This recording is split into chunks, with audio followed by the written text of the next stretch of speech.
Are we live? No, Yeah, yes. whoa. We're live. We're this is it's going to be a very interesting show, everybody. Calling Chris Anderson. Where are you, Chris? I am in Newbury, England. Newbury, England. So tell us someplace that we've heard of that's not far from Newbury. We're about a half an hour from Aldbourne, where Easy Company was stationed. Easy Company. That was yeah. Weren't there a lot of companies called Easy Company? I just weren't there. Well, one in every if you'd like to get into the details, it's E Company, 2nd Battalion, 506 Parachute Infantry Regiment, 101st Airborne Division, and they were this little unit that actually did things during the war. Oh, as opposed to units that use creativity and performance to save many lives of other units. Yes. And calling Rick Beyer in little sarcastic camp. Where are you? I am in. Yes, the attitude is upon us today. Yes. I am in West Lebanon, New Hampshire. Of course you are. And I'm up here for my 44th Dartmouth reunion. Good so for you. I'm here in New Hampshire and hanging out. And somebody I saw up here was one of our History Happy Hour viewers, Jim Lattin, frequent commenter. Yeah, so he was here, and you said he should be wearing a History Happy Hour hat. So as soon as you get on that, Chris, and get making those History Happy Hour hats, we can get him wearing one. Listen, welcome everybody to History Happy Hour, brought to you with the help of Stephen Ambrose Historical Tours. Chris and I traveled the globe, but we still try to be here every Sunday to have a cocktail, or in my case, a seltzer water in a Hilton Garden Inn paper cup, and talk about history. And today we're going to talk with one of our favorite guests about a World War II era conflict that hardly anybody knows about. Who's watching, Chris? Who's out there? Oh my God, we've got Nancy Nylands here from Houston, Gene Templin from sunny Pennsylvania, 2 words you don't usually see put together. Helen Lukash. Oh, I saw Helen too. I could have put a picture of Helen up there. Helen, I'm sorry I didn't put your picture. But you didn't, there. did you? You didn't. I didn't. It's a fail. But hello, Helen. So we'll say hello. And we also want to give a big thank you, of course, to everyone who supports us via Patreon, especially our top shelf supporters. You too can waste your good money on History Happy Hour by going to patreon.com/History Happy Hour. We really have the good marketing slogans down, Chris, I think. Yeah, we do. That's why we're media giants. That's why we're at the top of our game. International personalities fighting off the paparazzi, and doing all that good stuff we're doing. Have we? Please tell me that we've killed enough time. I think we have. We can actually get to the content of the show. Actual history. Yes. Yeah. So why don't you? And listen, when we get to the other side of the open, there's no bell here. Don't give me a hard time about it. But give me a cue.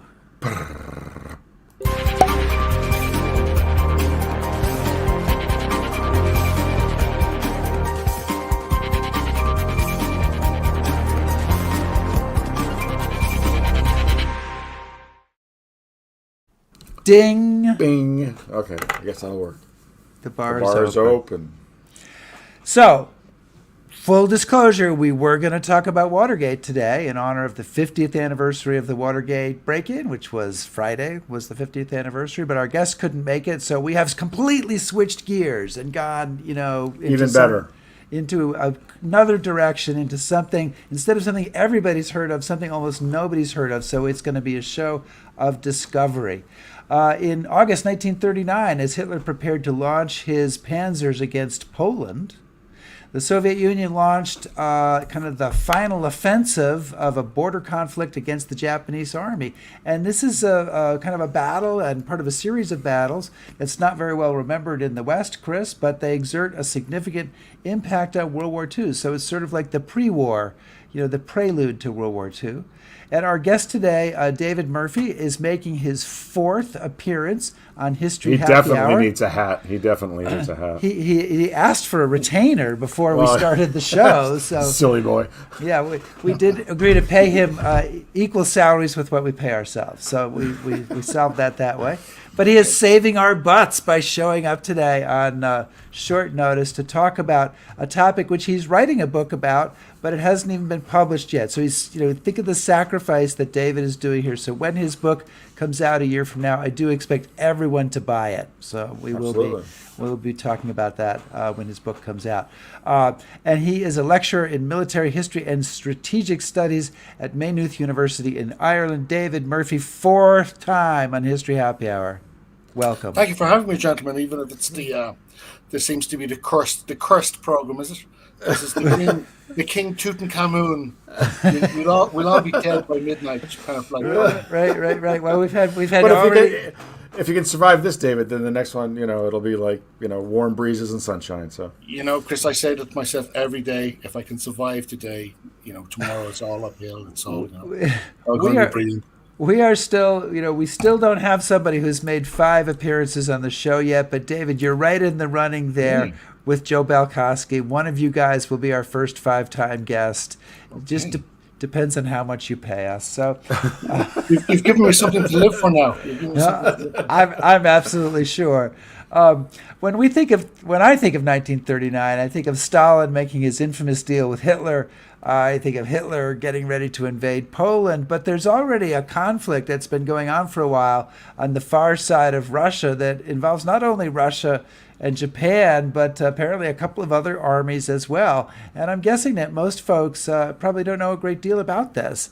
And the campaign even has 2 different names, depending on which side you talk to. So let's start out. What do we call this campaign? And give us some context of what's going on here. I'll give you some context. I mean, it's a very unusual one.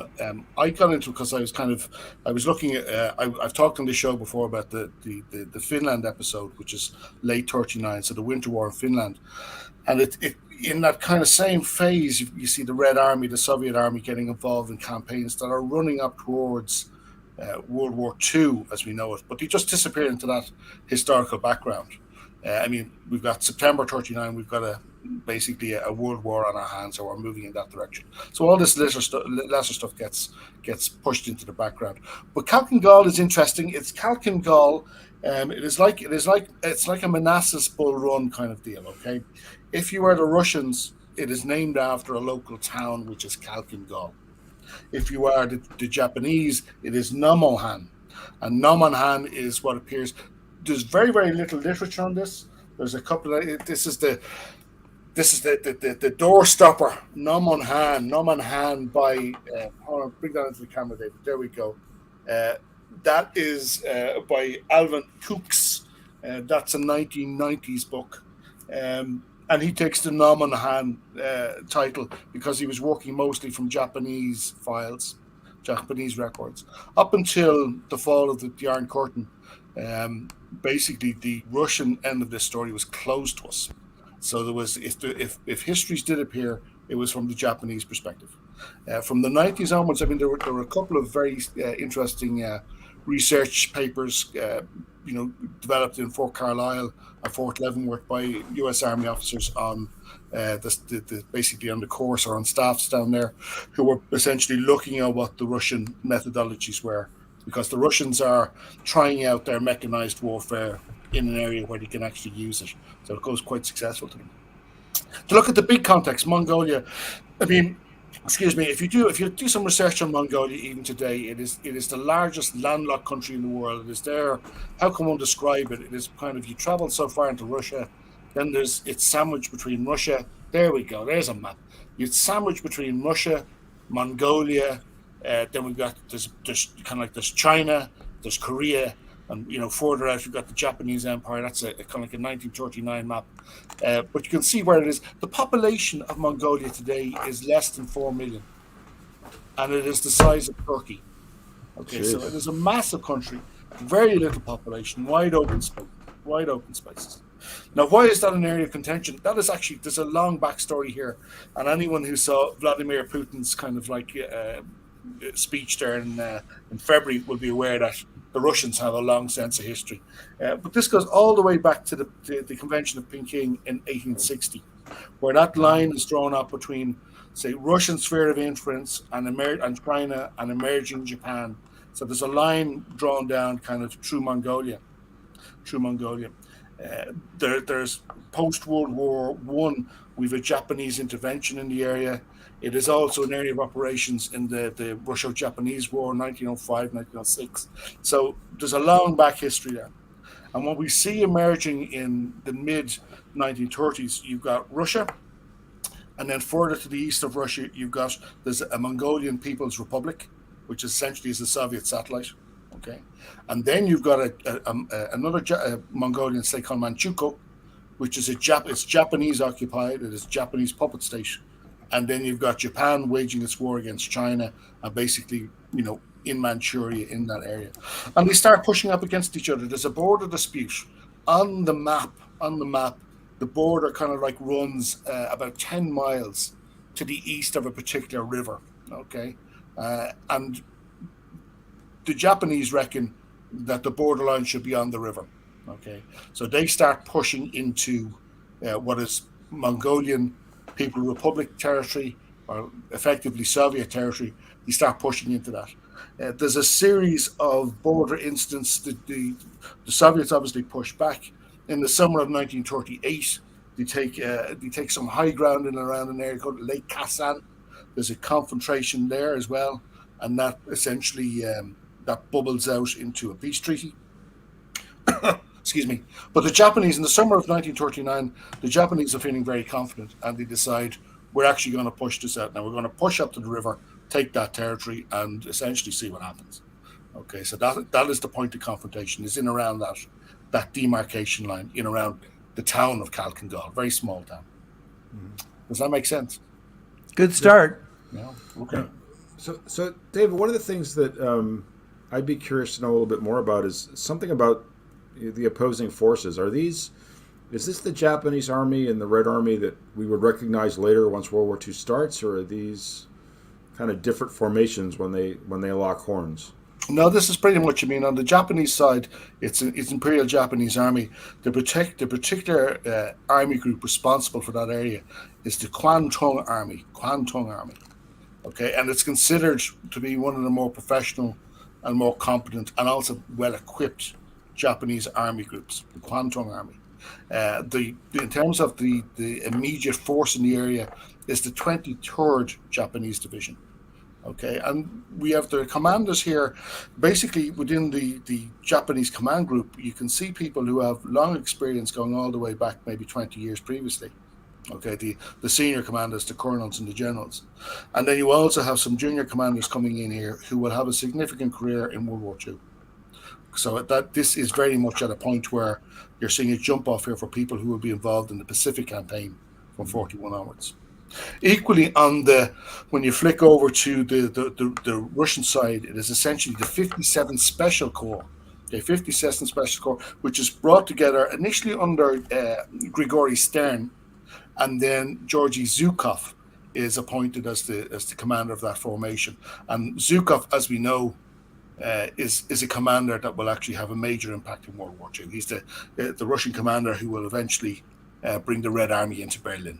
And he's significant at Stalingrad. He's significant at Kursk. He's had an interesting military career up to this point. He was an enlisted man in World War One, becomes involved in the revolution, is active in the Civil War. He is somebody who has a question mark over him from Stalin's point of view, and there's been kind of like possibilities of him being purged.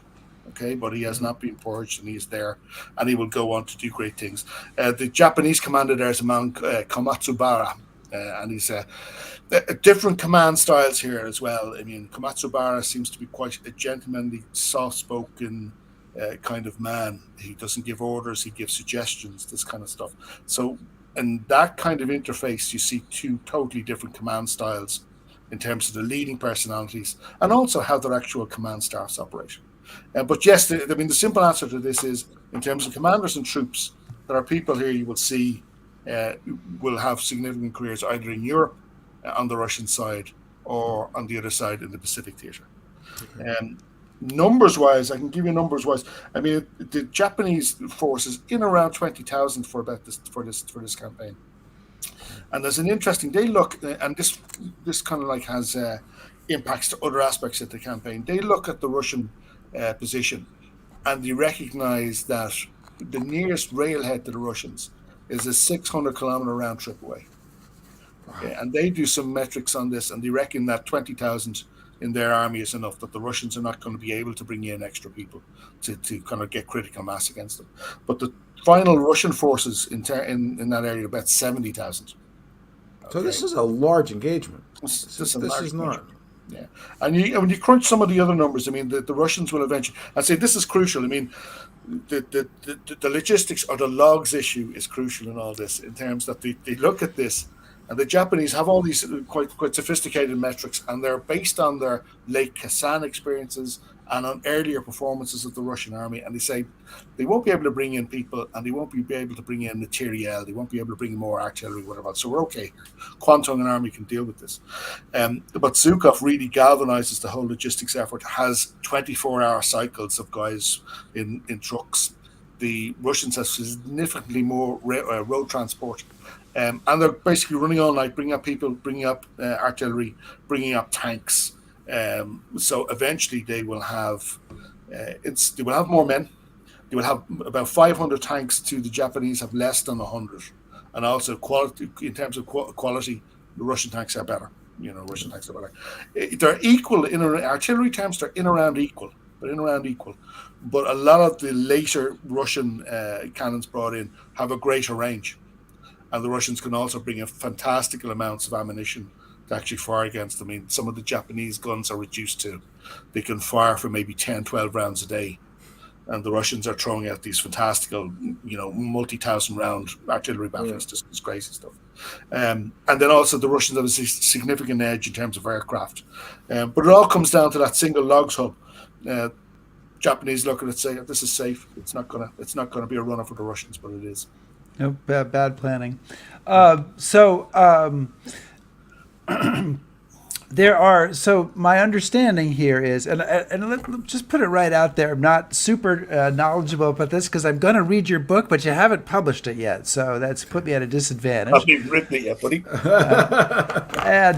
But there are other armies involved here, not necessarily in the conflict that in the Soviet attack in August of 1939, but in this conflict, we also, as you said, there's two Mongolias, right? There's Mongolia and then Japanese Mongolia, Manchukuo. Those have armies involved in this conflict as well, don't they?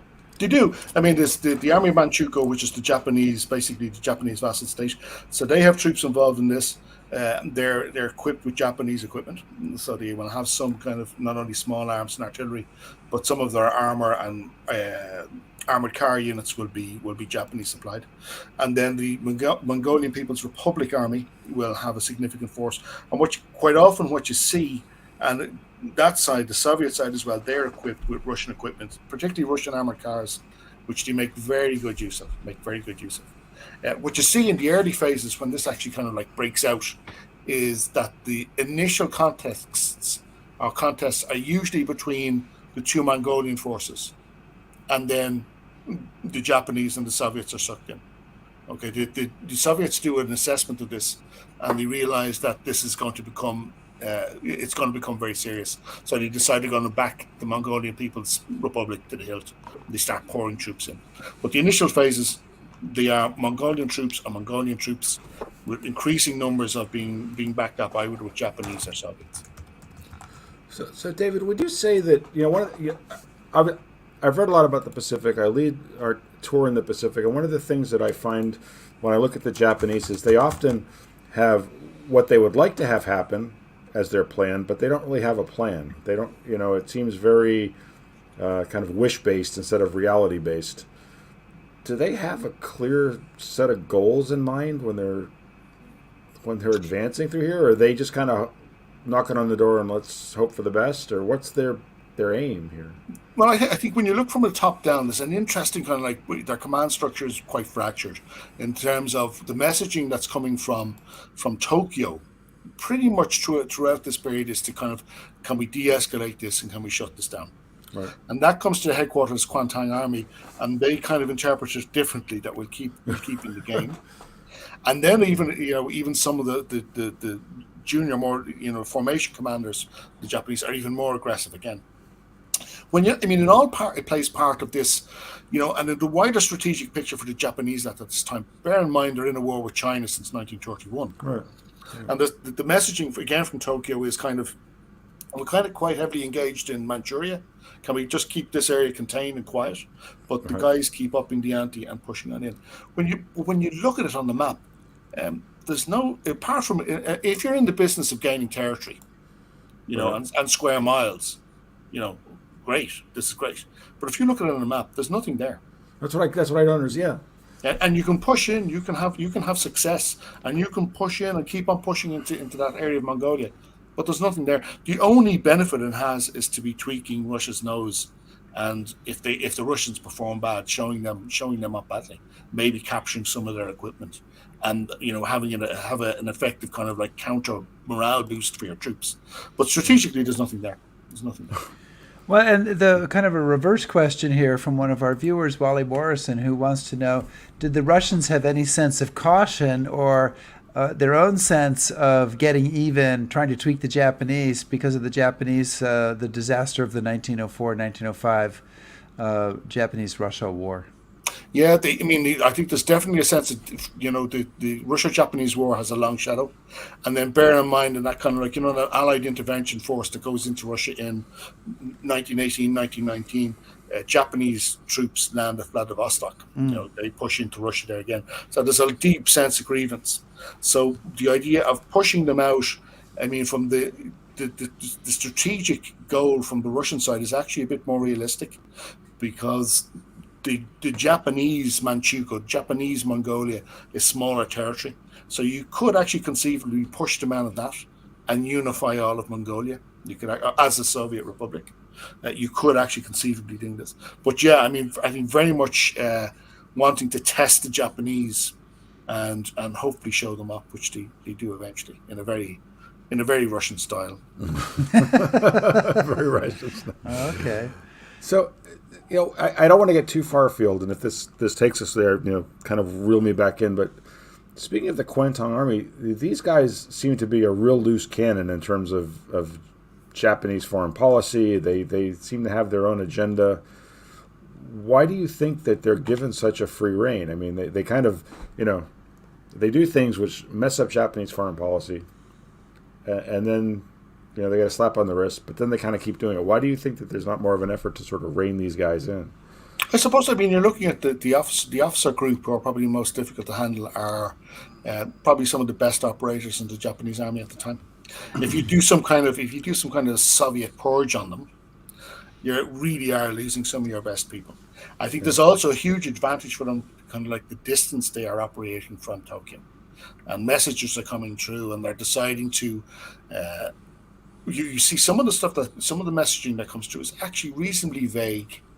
So I think you could, if it came to a court-martial scenario, they could be forgiven and saying, "Well, no, that's not how I." Right. When they're talking, Tokyo is talking about, we want this situation, this incident brought to a resolution. Now, so what does that mean? Does that mean you put up your hands, or does that mean you go and beat the enemy? They choose to take the latter interpretation. And there's also this kind of culture growing up particularly not so much in the Navy, but definitely in the Japanese army at the time, of I suppose what would we call it today, speaking truth to power, where you got younger officers, lesser grade officers, who are actually turning to generals and saying, "No, sir, that's a bad idea," and etc., talking back to their senior command. And that has been a situation that's emerging in the Japanese army definitely from the early mid-30s. It's gone unchecked. So there's a certain amount of loose cannonism. This is not the time to put a lid on that. Yeah. So my understanding of this is that there's been a kind of a low-level conflict for a while. It's become more high-level. The Japanese are sort of trying to push in. And Stalin gets unhappy with the fact that this is ongoing because he's got other stuff going on, that he'd rather not worry about this, and that he summons Zhukov to go command and basically says, make it go away, destroy them, to do that. And is it true, David, that Zhukov thought that when he was summoned that he was actually possibly going to be arrested and interrogated, not that he was going to be promoted and given a job?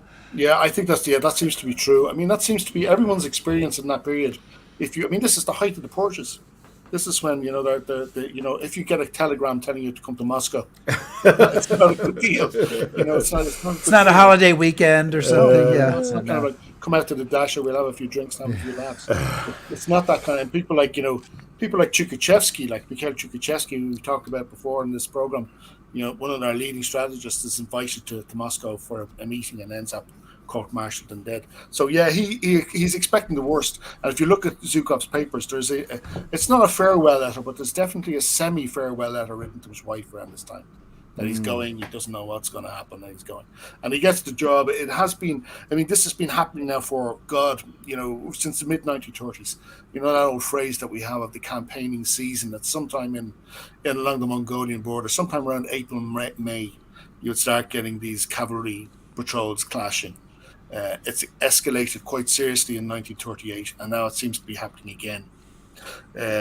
Grigory Stern has been the man on the spot initially in May when it starts heating up again, and Stalin just says, no, we're going to get the basically, who's the hardest head I have, and he calls Zhukov in and says, look, go, send him a message, whatever mafia term you want to use, send him a message, fix this now. And he gets pretty much gets unlimited supply in terms of men, equipment, etc., and he gets told to go do it. So David, as Rick said at the start of the show, there's not a lot of people that even have heard of this conflict before. But at the time, obviously things are heating up all over the world. The world is on edge of slipping into World War. Are other powers talking about this conflict then? Is Hitler, are the Western allies, are they aware of it? Are they worried about it? Or what do they think about this? Yeah, sure. It's picked up in obviously government circles and defense circles, and people there's an eye on this. And there's a certain amount of, I suppose we call it espionage through embassy setups, trying to get up as close as possible to this to see what's going on. Gets a certain amount of media attention as well, and by that I mean the press.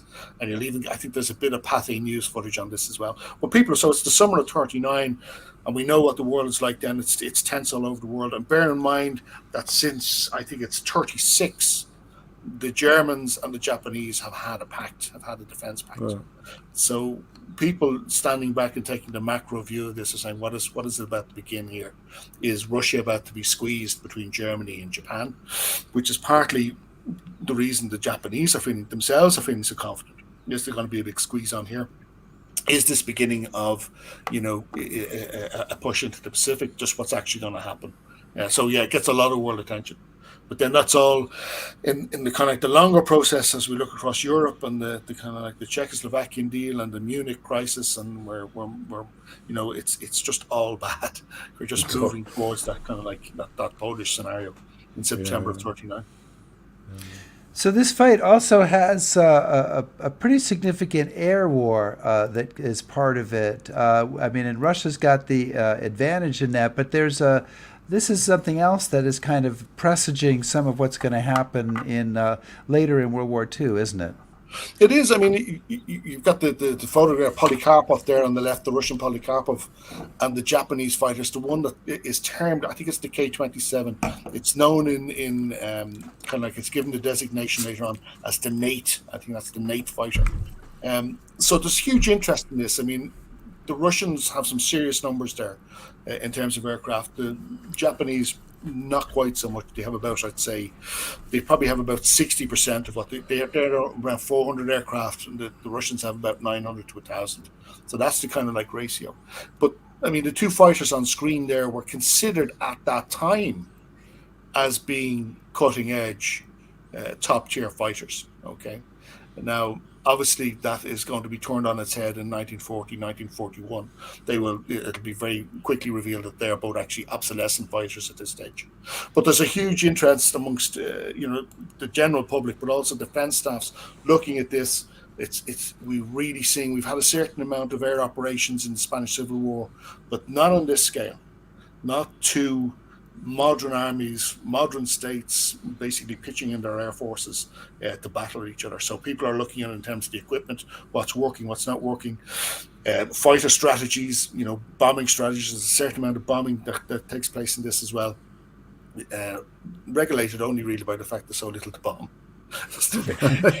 You have to choose your targets carefully. I mean, there's a certain amount of tactical stuff goes on, but if you're in a strategic bombing squadron, you've nowhere to go. It's bombing a tractor factory somewhere. I don't know. But I mean, those fighter numbers are not terribly far off from Battle of Britain fighter numbers.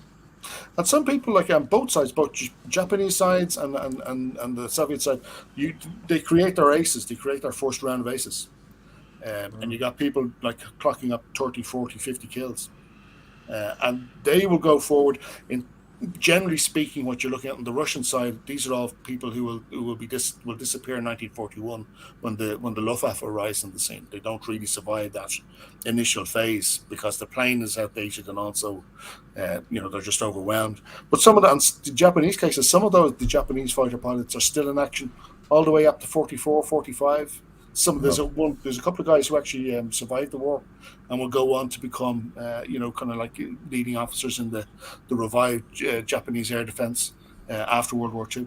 So, some significant characters who will show up in the Pacific campaign. So David, just kind of broadly speaking, I know there's a lot there, and we want people to buy the book once you write it. What can you just give us kind of a broad sense of the course of the campaign? How does it all sort of unfold, and what winners and losers? And I mean, ultimately, I will give our bottom line up front. Ultimately, the Japanese are the loser here.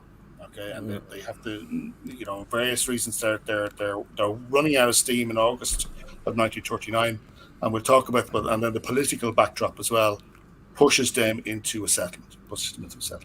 But essentially what this has happened, this runs between May, June, July and August. And essentially what you can see in the kind of like in May, you're looking at kind of border clashes, cavalry clashes.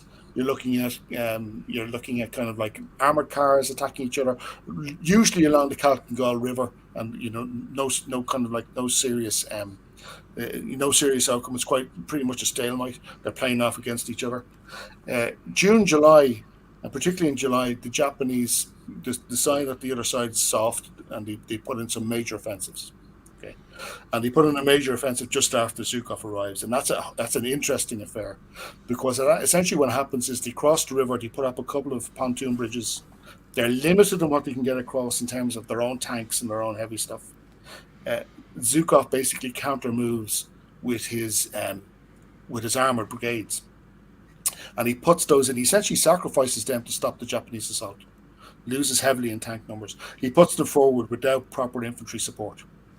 And we realize now, going back and looking at his writings and his reports at the time, that was a conscious decision.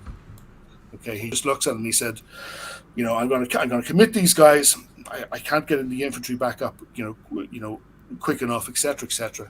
They're going to take casualties, but it's worth it to stop the Japanese. The Japanese essentially have basically tried to do an encirclement. They have a north and a south wing. The north is slightly successful. The southern sweep is just stopped. Okay, but it's huge casualties. And it's interesting that at that point you're really seeing two different armies operating. Zhukov is bringing together his armor, his mechanized units, his mechanized infantry, mechanized artillery, air power. He's all bringing them together. The Japanese army is still essentially an infantry army. Their view of the tanks, the use of tanks, is really as infantry support.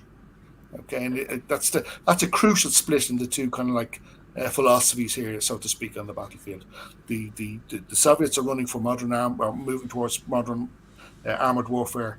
The Japanese are really, it's an infantry heavy army with armor support, and that shows itself in those battles. That said, Japanese are incredibly tenacious in terms of basically how they fight in general, how they will try to recapture high ground, how they will do anti-tank without really being equipped for any anti-tank. They will swarm across Russian tanks. They will use petrol bombs.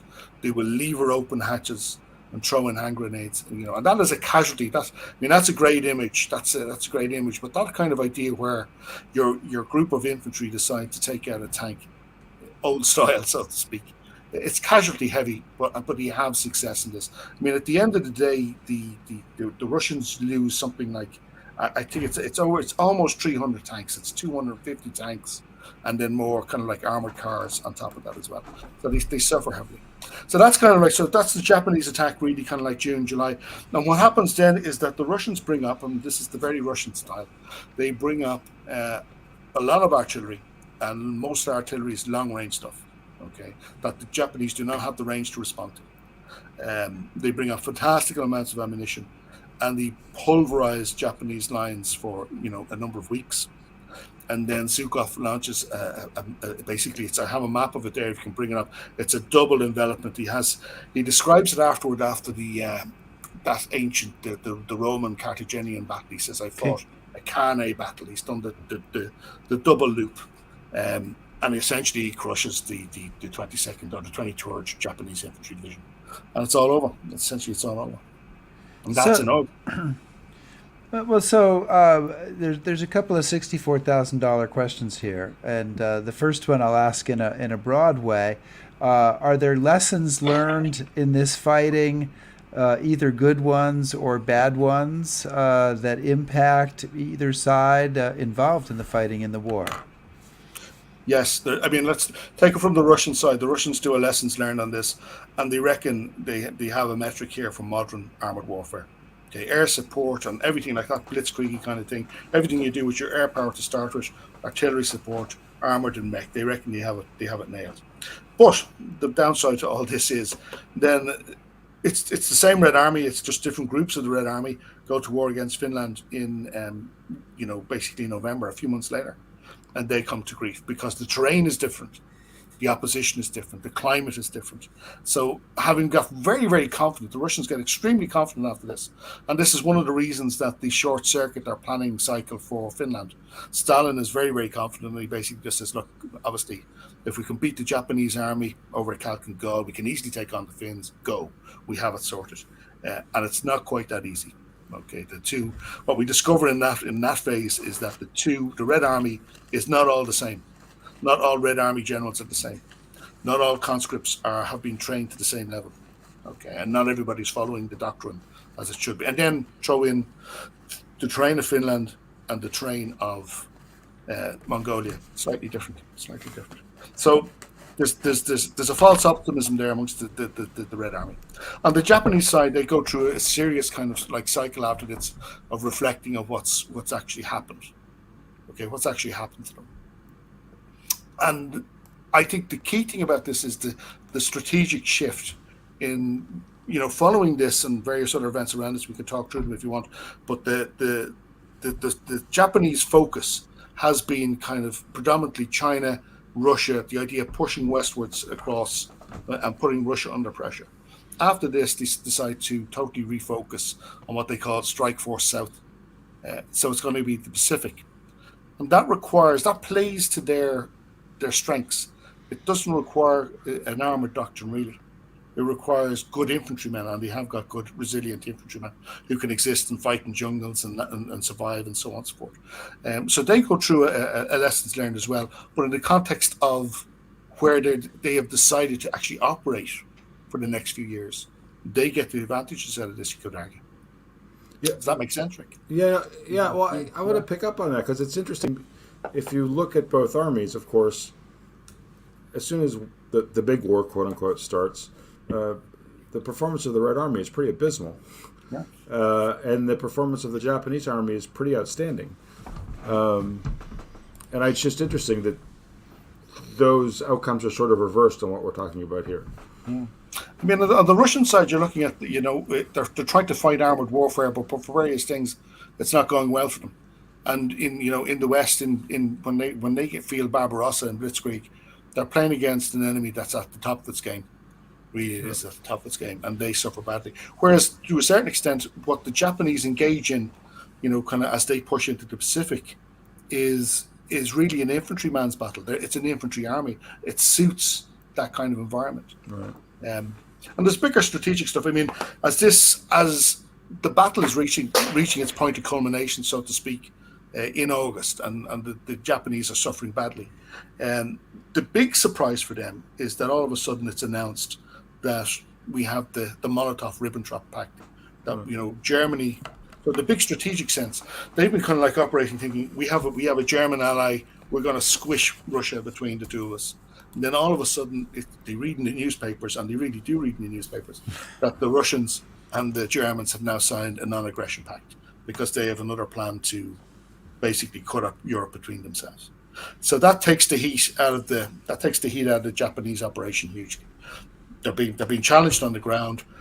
Strategic landscape has changed, and they go into a reset, and then they decide 1940, 1941, if we're pushing anywhere, it's going to be down towards, Malaya, Burma, Dutch East Indies, oil, rubber, that kind of stuff, direction of Australia, and ultimately for America as well. This is what moves them into your sphere of interest. Right.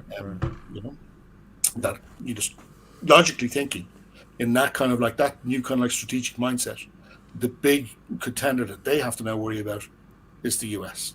Okay. So Khalkhin Gol, you could well argue, moves their focus from their big main enemy being Russia to, in the future, their big main enemy is going to be America.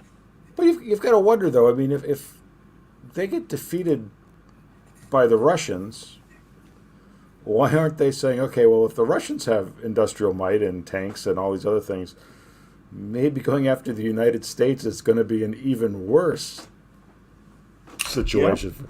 Yeah, no, I think it's all to do with the timeline. I mean, the Russians are already kind of by 39 are already in mass producing stuff. America has that capacity, but hasn't switched over to that capacity yet.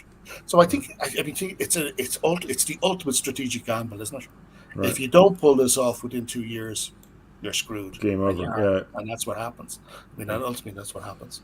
And then the long game between in 41, Japan and Russia, Soviet Russia, they sign up a non-aggression deal between themselves, and they will not confront each other along the Mongolian border.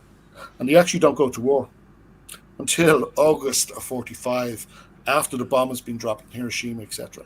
Then Russia declares war on Japan and sweeps into Manchuria, into its special operation. You're setting up another show, David. But it's referred to as something. It's something along those lines. It's referred to as a special military operation, or the Manchurian military operation, something like that. Well, in the is there an alternate history here? If somehow the Japanese defeat the Russians, if Zhukov isn't sent in, if something else happens, does it push things in a different direction significantly, or does it sort of will the rest of the pieces of World War II kind of fall the same way? I mean, there's an interesting counterfactual there. I mean, if they have a finished situation in Mongolia, if it all comes off the rails for them in Mongolia and they're defeated there, what does that mean for Soviet Russia? Do they then push into Finland then later on that year, or do they just sit licking their wounds? Or is it a situation where Germany refocuses, decides to go against Russia rather than the rest of Europe in 39-40? I mean, if there's a significant Japanese victory in Mongolia, does Hitler actually say, hang on a second here, I have an existing alliance with Japan, we will now actually squeeze Russia? So there is a possibility there, I think, if that had all come off the rails. So why do you think, and again, this is a question I come to quite a bit when I look at the war in the Pacific, why do you think that they're not squeezing Russia more? I mean, I know when I was doing some reading before the show, there's one Soviet marshal who says, if the Japanese enter the war on Hitler's side, our cause is hopeless.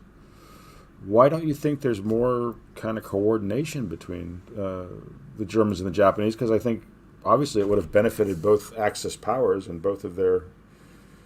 Yeah, I think the key thing that breaks down there is actually is the distance between the two of them. I mean, we see this all the way to the end, where, like, even in aspects such as the nuclear program, where they're trying to share the information, and then Germany starts trying to share some technology, and it's just the vast distances between two sides and coordinating that. without your kind of like your communications and your etc. being intercepted and deciphered. I think it's an impossible ask to coordinate what needs to be coordinated. I think in terms of modern technology, if they had more real-time communications and better real-time communications, then it starts looking viable. But just with the equipment etc. they had at the time, I just don't think they could do it. If you think about it, you can't have a cable from Germany to Japan unless it runs, around Russia, India, and China, right? So communications immediately is very, very difficult. I mean, it's other-sided world stuff. I mean, it would challenge us today if somebody decided, I want to basically coordinate a military operation between the West and somewhere deep in Asia. It would be challenging today. But in terms of the technology that's available there. David, there's a question that actually kind of refers to kind of takes us back in history a little bit, but from Skip Cornett, who says, how does Japan kind of go from being one of the allies during the First World War to being fighting against a lot of its former allies in the Second World War? What happens there? What's motivating Japan in a sort of a broader strategic way? Yeah, there's so many peculiarities in that. I mean, somebody pointed this out to me recently, that in World War One, when Australian troops are being convoyed over towards, a lot of them end up in kind of like places like the Middle East, whatever else, but also Europe. Quite often they're escorted by the Japanese Navy. It's irony of ironies there. Wow. And then there's also there's a great photograph if people want to Google it, and it's Vladivostok Allied Intervention. Google something like that. And there's a parade through Vladivostok, and the flags outside the town hall are kind of like America, France, Britain, and Japan, because they are the main contenders there. I mean, I think when you look at Japan, comes out of World War One feeling kind of dissatisfied with the results. It comes out, doesn't feel it's had a big enough voice at the table, at the Versailles table. Doesn't feel it's got some of the German colonies in the Pacific. Doesn't feel as though it's gotten enough. So that's an element of discontent. And then also when you see where Japanese society goes in the 20s and 30s, in the 20s, the British are still sending an awful lot of Navy and air missions over to Japan to help them to do all kinds of things, everything from operating submarines and equipment to how to use parachutes properly. There's an irony in that, that the Japanese Air Force and the Japanese Navy and naval aviators were trained by British instructors how to bail out of planes.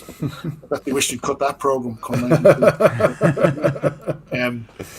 So there's a gradual shift in Japanese society, and you can see it becoming more authoritarian, more ambitious, more militaristic, and that even filters down to how they're educating their children, and the whole Bushido code and sacrifice to the emperor, whatever else. So there's a hardening, there's a cooling of the friendship particularly between the US and Britain. Okay, and then there's this hardening in society. And I think in the Pacific area, they have ambitions, and they have ambitions for all those resources.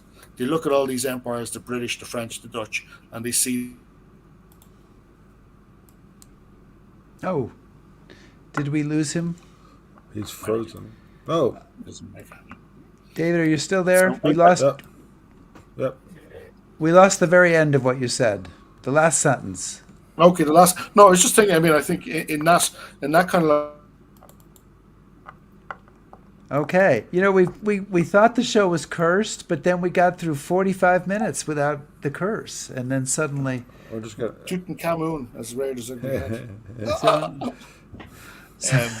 Suddenly we've been hit. So, David, we're kind of losing you a little bit here. I was actually just trying to bring in the photo that you were talking about.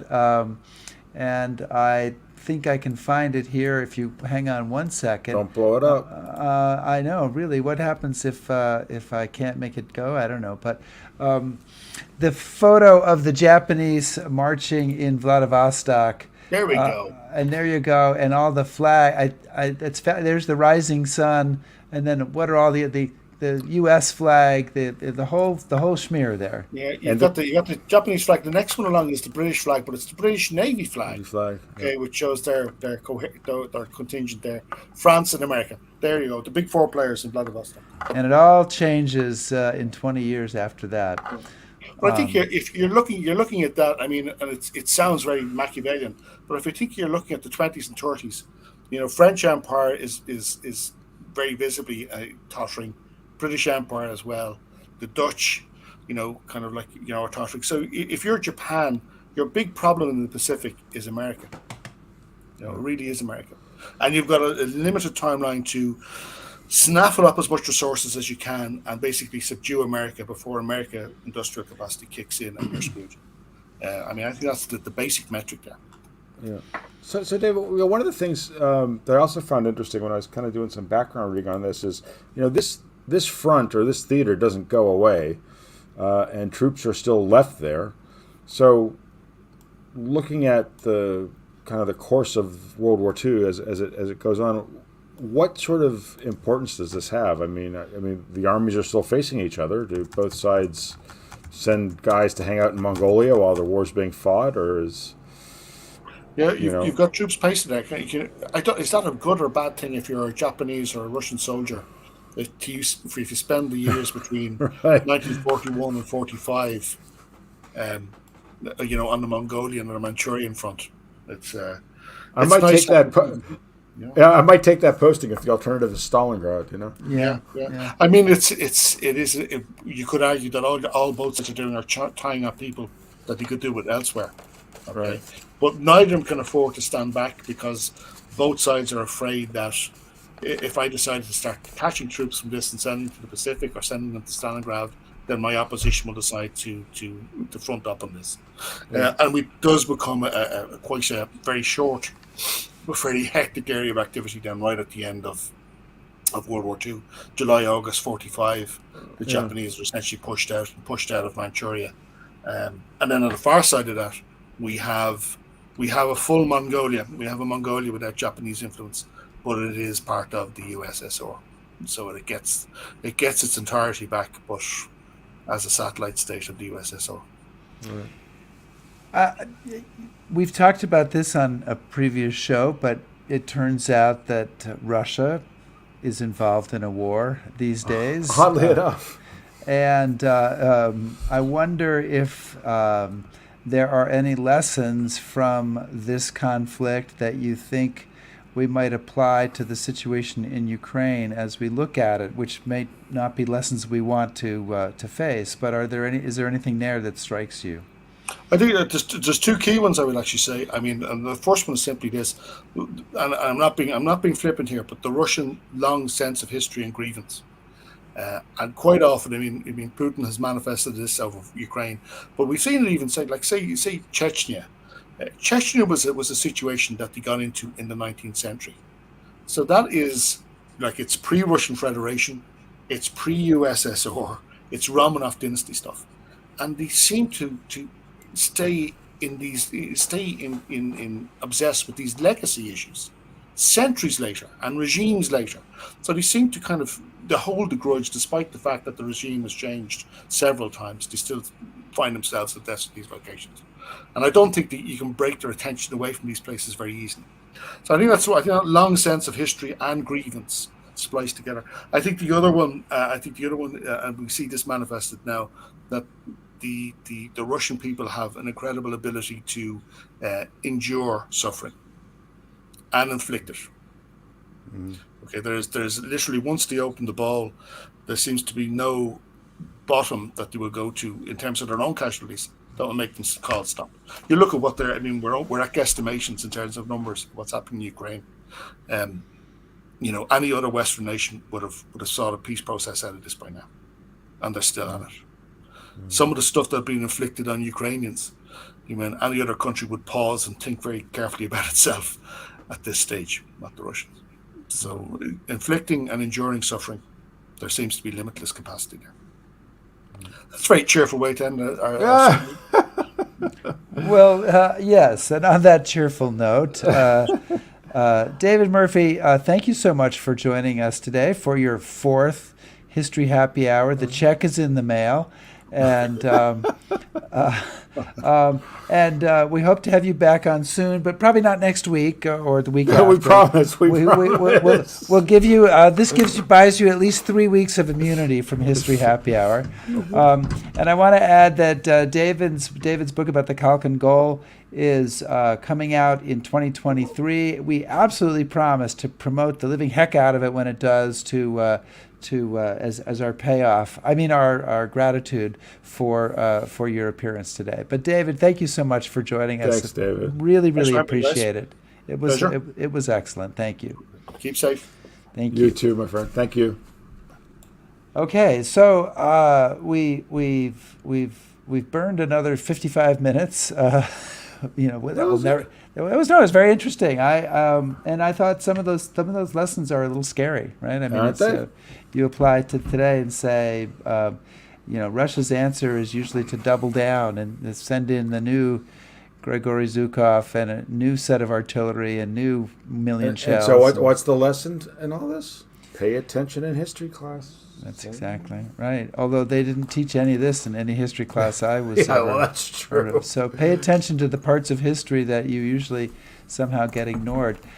Chris, next week we are going to have on the former Supreme Commander of NATO, but not really to talk about that so much, but to talk about his book, The Sailor's Bookshelf, which is 50 books to know the sea. So I guess we'll be finding out about good books about going to the sea, and maybe we'll manage to slip a couple of strategic issues in there as well with Admiral James Stavridis. So that should be very interesting. Absolutely. I'm betting Patrick O'Brien is in there. Yeah, I'm thinking Master and Commander is one of them, and Moby Dick, and we'll have not the Ghost Army though. And we'll have inflatable battleships. Well, I don't know. I don't like inflatable battleships as much as I liked the aircraft carriers made out of ice that Mountbatten was proposing. Hey, I want to know. I had a question though about this. So I saw that you posted a video of the new Ghost Army exhibit at the Illinois Holocaust Museum, right? Yes. Mm-hmm. And I noticed that they have way more cool inflatables than you have. So how did it happen? I thought you were like Mr. Inflatable, but they have more than you have. Well, they have the same number that I have. They don't actually have more, but they have different varieties. They do, although they're all made by the same person, who is a wonderful person named Toni McKay, and her company Starbound Entertainment. So we'll give them a plug in Newcastle, Pennsylvania, and she's got a few of her own as well. I was just curious about that because we can soon put an army together of inflatables, and maybe we'll find that useful in some future History Happy Hour parade. Oh, God, no, please.